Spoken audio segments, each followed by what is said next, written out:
యేసునామములో కూడి వచ్చిన ప్రతి ఒక్కరికి వందనాలు. క్రీస్తు శిలువపై పలికిన రెండవ మాట లూకా సువార్త 23వ అధ్యాయం 43వ వచనం చదువుగా మనం విన్నాం. దీని ప్రకారం నేడు నీవు నాతో కూడా పరదేశంలో ఉందువు. This is the word of assurance and salvation. ఈ మాట నమ్మకము రక్షణకు సంబంధించినది అయి ఉంది. ఇక్కడ ఒక పర్ఫెక్ట్ మ్యాన్ జీసస్, ఏ పాపం లేని తప్పు పట్టజాలని ఆయన్ను కరుడుగట్టిన ఇద్దరు దొంగల మధ్య వేయబడటం చాలా చాలా విచారకరం. కుడివైపున ఒక దొంగ ఉన్నాడు. మన బైబిల్లో రాయబడలేదు, కానీ వేరే వాటిని చూస్తే కుడివైపున ఆ దొంగ పేరు డిస్మాస్. ఏంటి చెప్పండి? డిస్మాస్. ఈయనే మారిన దొంగ. ఇంకొకరు ఉన్నారు ఎడమవైపున, ఆయన పేరు గెస్టాస్. సో మనము డిస్మాస్ గురించి మనం ఎక్కువగా తెలుసుకుంటాం. అప్పుడు యేసయ్య మాట్లాడే భాష అరమాయిక్ భాష అంటారు. Amen amen, I tell you today you will be in the paradise. నీవు నా పరదేశంలో నేడు ముందు అనే మాట అరమాయి. అమీన్ అమీన్ అంటే మనం ప్రార్థన చేసిన తర్వాత ఆమెన్ అంటాం. అంటే ఏంటి ఆమెన్ ఎందుకంటాం? నేను చేసిన ప్రార్థన మీరు విని సమాధానం ఇవ్వండి, నేను చేసిన ప్రార్థనలో అన్నీ జరిగినట్లు చూడమని అమీన్ అంటాం. అమీన్ అంటే ఖచ్చితం అన్నమాట. ఇది ఖచ్చితంగా దేవుడు ఆ యొక్క పలికిన మాటలో మనము చూస్తాం. క్రీస్తులో ఉన్న మరొక గుణం ఏంటంటే is right to accept as you are. నువ్వు ఉన్న ఫలంగా వస్తే నీవు హక్కును చేసుకోవడానికి సిద్ధంగా ఉన్నాడు. నువ్వు ఎట్టి పరిస్థితుల్లో ఉన్నా. మనం ఎలా చూస్తామంటే ఎదురింటి వాడు తెల్లగా ఉన్నారని, పక్కింటి వాడు చక్కగా అందంగా ఉన్నారని, నా ముక్కు బాగా ఉందని నేను నల్లగా ఉన్నానని అనుకోవద్దు. నువ్వు ఎలాంటి పరిస్థితిలో ఉన్నా ready to accept as you are. ఎలాంటి పరిస్థితులు ఉన్నా, ఎలాంటి వాడు ఉన్న దేవుడు హక్కును చేర్చుకునే స్థితిలో ఉన్నాడు. అది మనం చూడవలసింది. మరి ఇక్కడ చెప్పాలంటే దొంగ ఎన్నో నేరాలు చేస్తున్నాడు, కానీ ఒక్క మాటలో ఆయన క్షమించగలిగే స్వభావం మరి దేవుడికి వచ్చింది. మరి దొంగ బాప్తిసం తీసుకున్నాడా? లేదు. ఆ యొక్క శిలువకు వచ్చేటప్పుడు ఆయన ఎవరో కూడా యేసుక్రీస్తు కూడా తెలియదు. సో బాప్తిసం అనేది ఇప్పుడు మనం తీసుకున్నాం కదా, ఇప్పుడు ఇస్తారు. బాప్తిసం అనేది ఈ యొక్క భూలోక సంబంధమైన విషయం, కానీ రక్షణ అనేది పరలోక సంబంధించిన మాట. అంటే రక్షణ ఉంది అని తెలియడానికి మానవుడికి మనం బాప్తిసం తీసుకుంటాం. బాప్తిసం ద్వారా మనము రక్షణ తీసుకోవడం ద్వారా పరలోకానికి వెళ్తాం అనేది మనం అవగాహన చేసుకోవాల్సిన వారమై ఉన్నాము. ఇక్కడ ఇతని బ్యాక్గ్రౌండ్ చూస్తే ఆ దొంగని నీ యొక్క వివరాలు ఏంటి, నీ వివరమని జీసస్ డిడ్ ఆస్క్. ఏమి అడగలేదు ఆయన. దొంగని డీటెయిల్స్ అడగల, పేరు అడగలేదు, ఎవరైనా అడగలేదు యేసు. అలాగే వ్యభిచారంలో పట్టుకున్న ఒక స్త్రీ ఉంది, మనకు తెలుసు. అలా వచ్చింది, ముందు నిలబడింది. ఆయన వ్యభిచారంలో పట్టుకున్న స్త్రీని ఏమన్నా వివరాలు అడిగాడా? చెప్పండి, అడిగాడా? అడగల. వివరాలు అడిగేది మనుషులు. నువ్వేంటి, బ్యాక్గ్రౌండ్ ఏంటి, నువ్వేం చేస్తావు, నీకు ఎంత వస్తుందని అడిగేది మనుషులు. అనగల యేసు కాదు. అలాగే ఈ డీటెయిల్స్ అన్ని సోషల్ మీడియాలో పెట్టేది మనుషులు, కానీ దేవుడు అలాంటి పని చేయడు. నువ్వు ఎలాంటి స్థితిలో ఉన్నావు, దేవుడు ఈ will accept your what ever you need. నిన్ను హక్కును చేసుకోవడానికి యేసయ్య రెడీ. ఏ రహస్య పాపమైనా ఉన్న ఫలంగా ఆయన హక్కును చేర్చుకుంటాడు. మనం ఆ విధంగా సిద్ధపడుతూ ఉండాలి. అలాగే ఒక్క మాట అడిగి బాప్తిస్మం ద్వారా రక్షణ పొందగలిగితే దేవుడు నీ యొక్క అన్ని రహస్య పాపాలన్నీ అంగీకరిస్తాడు. మరి అదే ఈ దొంగ కూడా జరిగింది. పక్కన ఏం జరిగింది మనకు తెలుసు కదా. ఏం జరిగింది దొంగకి? యేసు దొంగను చూసి నిన్ను పరలోకం పంపిస్తా అన్నాడా? అలా. నీ పాపాలు క్షమించబడ్డాయి అన్నాడా? అలా. యేసు చాలా తక్కువగా మాట్లాడతారు, అద్భుతంగా మాట్లాడతాడు. ఆయన మాట్లాడే మాటలు వెయిట్ బరువుగా ఉంటాయి మాటలు. సిలువపై కూడా తక్కువ మాట్లాడాడు. ఇంకా చూస్తే భూమి మీద కూడా తక్కువ మాట్లాడండి. మీరు చూడండి, ఎక్కువగా మాట్లాడేది మనుషులు, ఎక్కువగా మాట్లాడేది అనవసరమైన మాటలు మాట్లాడేది మనుషులు. కానీ దేవుడు అలాగా తక్కువ మాట్లాడతాడు, దానిలో వెయిట్ ఉంటుంది, నానా అర్థాలు ఉంటాయి అన్నమాట. అలాంటి మాటలు మరి దేవుడి ద్వారా మనం ఈరోజు తెలుసుకోవాలి. ఎప్పుడు రక్షిస్తావు? నీవు రాజ్యంలోకి వచ్చేటప్పుడు నన్ను గుర్తు చేసుకో, రక్షించు అన్నాడు ఆ దొంగ. అప్పుడు కాదు, ఇప్పుడే ఈరోజు నువ్వు పరదేశంలో ఉంటావు అన్నాడు. అంటే టుడే ఈ సాల్వేషన్. ఎప్పుడైతే దేవుడి దగ్గరికి మనం వస్తాం ఆ రోజునే రక్షణ. ఇప్పుడు ఈ దొంగకి ఏంటంటే అంతకుముందు యేసు తిరిగి వస్తాడని అతను నమ్మాడు. కొంత తెలుసు అతనికి. ఇదివరకే యేసు యొక్క బోధనలు అక్కడక్కడ అద్భుత కార్యాలు చేస్తుంటే ఈ దొంగ చూసినట్టుగా మనం గ్రహించాలి. ఒక కొబ్బరికాయ కొట్టాలంటే ఒకేసారి పడదు, 2-3 సార్లు అలా కొడితే కానీ పగులుతుంది.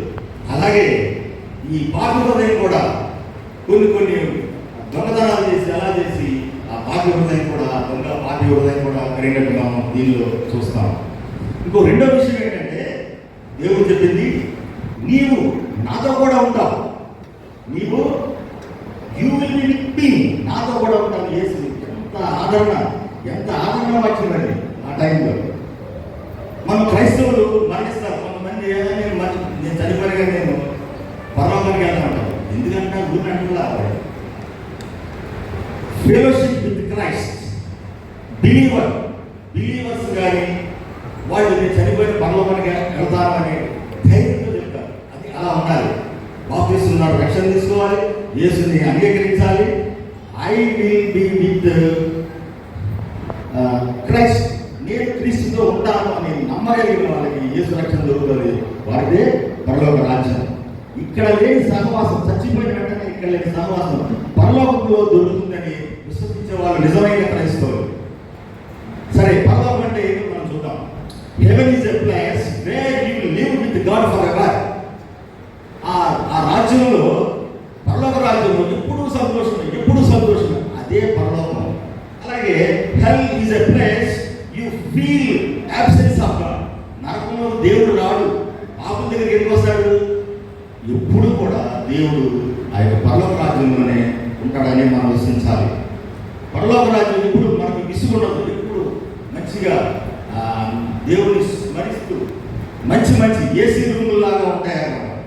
సో అవి మనం కోరుకోవాలి, పరలోకం మనకి కావాలి. అక్కడ యేసుని రోజు చూస్తాం, అక్కడ ఎల్లారు లేవడమే యేసుని మనం చూస్తాం. అలాగే యేసు నన్ను కొత్తగా పలకిస్తాడు, యేసు దగ్గర ఎలా ఉన్నామని. అటువంటి స్థితి ఆ యొక్క పరలోక రాజ్యంలో ఉంది. సో అందుకని పరలోకం ఎప్పుడు బోరు పడదు. మనం కాసేపు ఏదైనా ప్రసంగం వింటే బోరు పడుతుంది, కానీ అక్కడ 24 గంటల ప్రసంగాలు ఉంటే 24 గంటలు దేవుడు చూస్తాం. అలా ఉంటుంది. పరలోకం ఎప్పుడు ఎవరికి బోరు కొట్టదు. ఆయన ఇక్కడ దొరికాడు అనుకోండి, ఇక్కడే మనం రక్షణ పొందామనుకోండి, అక్కడ ఎంట్రన్స్ ఓపెన్ చేస్తాడు. ఇక్కడ వాళ్ళకి దేవుడు దొరకలేదు అనుకోండి, అక్కడ దేవుడు తలుపు మోస్తాడు, నిన్ను పలకరించాడు అనేది మనం గౌరవించాలి. సో ఇక్కడ ఉండగానే మనం దేవుడిని తెలుసుకోవాలి. బాప్తిస్మం ద్వారా రక్షణ పొందితే దేవుడి దగ్గర ఉంటాం. సరే, యువతల దొంగకు అవతల దొంగలకి తేడా ఏంటి చెప్పండి, ఎవరన్నా చెప్పాలి. యువతల దొంగకి అవతల దొంగకి ఏంటి తేడా? యువతల దొంగకి అవతల దొంగకి తేడా ఏంటి? మంచి మాట. రెండో దొంగ డిస్మాస్ ఆయన క్షమాపణ అడిగాడు, ఆయనేమో క్షమాపణ లేదు. అయితే తేడా ఏంటంటే క్షమాపణను ఆ రెండో వాళ్ళు మొట్టమొదటి వాళ్ళు ఆయన ఛాలెంజ్ చేస్తున్నారు దేవుడిని. నువ్వు క్రీస్తు కదా, నువ్వు రక్షించుకో, నన్ను రక్షించి అన్నాడు. రెండు వ్యతిరేక దొంగలు. క్షమాపణ కలిగిన దొంగని అప్పుడే క్షమించి నువ్వు నాతో కూడా పరదేశంలో ఉంటావని చెప్పడం జరిగింది. ఆ విధంగా చూస్తే మనం కూడా అందరం దొంగలమే. రెండవ దొంగకు సంబంధించిన వాళ్ళవా, మొదటి దొంగకు సంబంధించిన వాళ్ళ తెలుసుకోవాల్సిన బాధ్యత మీరే. మొదటి దొంగకి క్షమాపణ అది అతనికి లేదు, రెండో డిస్మస్ అన్నానికి క్షమాపణ ఉంది. సో మనం ఇక్కడి చనిపోయే ముందు ఏ దొంగగా ఉన్నాం? ఒకటో దొంగగా ఉన్నావా, రెండో దొంగగా ఉన్నామని we have to decide here only. చనిపోయిన తర్వాత అక్కడే మనం ఇప్పుడే తెలుసుకోండి, మీరు మారు మనసు పొందండి. దేవుడి వైపు చూస్తే దేవుడి చక్కగా మనల్ని చక్కగా ఆదరిస్తాడు.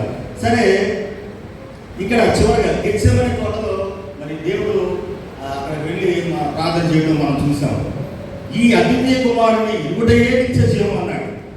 ఈ అద్వితీయ కుమారుని ఇరుగుటయే నిత్య జీవం. యేసు అనే యొక్క వ్యక్తి క్యారెక్టర్ మనం ఇరుగుటయే రక్షణ. ఆయన క్యారెక్టర్ చక్కగా తెలుసుకున్న వాళ్ళకి రక్షణ దొరుకుతుంది. అలాగే ఎబ్రీ పత్రికలో సమయోచితమైన సహాయం, ఆయన కృపా సింహాసనంపై ఎప్పుడైనా పరిగెత్తడం అని దానిలో ఉంది. మనం ఇప్పుడే పరిగెడతాం. ఇప్పుడు పరిగెట్టడం అంటే రక్షణానుభవంతో దేవుని అందరూ పరిగెడతాం. అలా యేసుని నమ్మి బాప్తిసం ద్వారా రక్షణ పొందాలని ఆయన మనల్ని ఆహ్వానిస్తూ ఉన్నారు. అలాగే ఈ విధంగా నీవు ఉన్న విధంగా దేవుని వద్దకు వస్తాను అని దేవాన్ని ప్రార్థన చేసుకుంటే God is ready to accept your presence.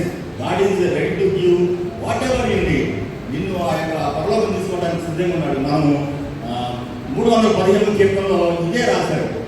ఆయన చౌదరి గారు రాశాడు. ఇప్పటికే ఈ పాటలో ప్రార్థన విన్నపాలలాగా ఆ పాట ఉంది. అందరూ కలిసి పాడతారు. You know all the things. ఉన్న పాటున వచ్చుచున్నాను నీ పాద సన్నిధిలో రక్షకా. ఉన్న పాటున వచ్చుచున్నాను నీ పాద సన్నిధిలో రక్షకా. ఎన్న సత్యముగా నీపై పడి